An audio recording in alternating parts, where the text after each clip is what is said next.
طعمه تحفة، كأنك ايس كريم. تعمليه في البيت وبطريقة رخيصة جدا، سهلة وبسيطة. تحفة يا جماعة. بصوا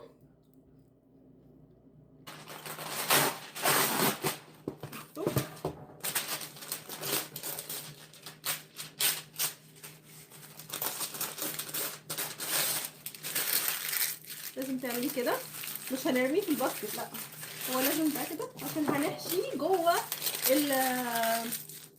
الجلاش. فيها فايلو دو، هنرشها بزيت. you're gonna spray it with oil. هنتنيها، we're gonna fold it. هنتنيها تاني another time. ده الرفع اللي احنا عايزينه، شايفين؟ ده رفعها. طب هنعملها ازاي تاني؟ بصوا، هجيب الطرف ده هنا، بصي عملت مثلثات. هنجيب الطرف ده هنا، هنتني كده اهو. بصي هنجيب الطرف ده هنا اهو. تعالي نعملها تاني. هنجيب الطرف ده هنا، تمسكيها بقى. لما ايدك تتعود على الطريقه دي هتعرفي تعمليها. دي لفه السمبوسك اهي. طيب عندي الحته دي بقى هعمل فيها ايه؟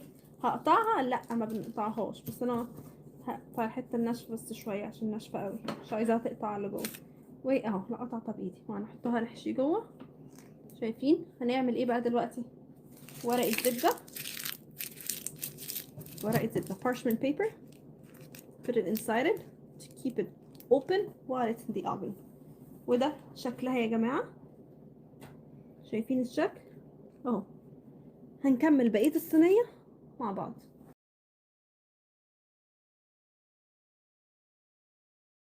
هندهنها بالزيت او بالسبراي الزيت. هندخلها الفرن على درجة حرارة 180 وهتاخد معاكي بالكتير قوي 10 دقايق. اول ما تاخد لون خلاص يبقى كده تمام، هنطلعها.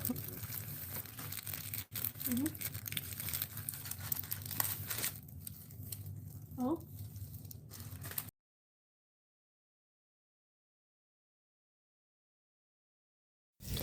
الحشو عبارة عن كوباية ونص كريم شانتيه عليها كوباية باستري كريم بودرة. هنخلطهم مع بعض بنص لتر ماء مثلج. هنضربهم كويس وبعد كده نعبيهم في كيس حلواني ونشيلهم في الفريزر، وتاني يوم نعمل خطوة الجلاش دي. اول ما الجلاش يبرد خلاص بنقوم حشينه بالحشوة دي، وبعد كده هنغمزه في فستق مطحون او اي نوع حاجة انت عايزة تطحنيه وتغمزيه فيها يطلع شكله حلو.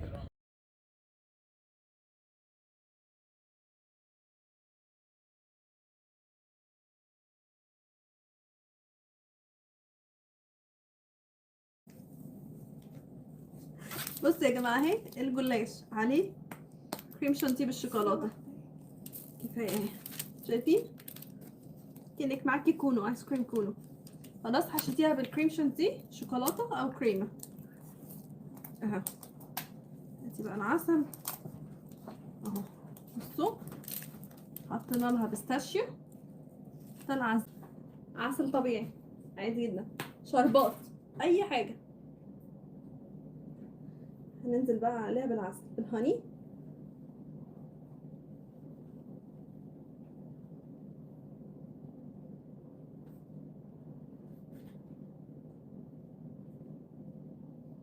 ما هي شربات يا عسل، اي حاجه.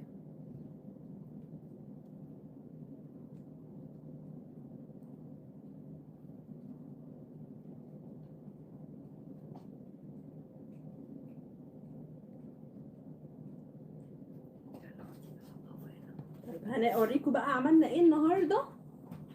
نشوف صينيه الجلاش بقالها قد ايه. اوبس. بصوا، بصوا الجمال والحلاوه. بصوا الجلاش. look at this. it's finely dough stuffed with whipped cream and pistachio. It's very simple and easy. Go ahead and try it.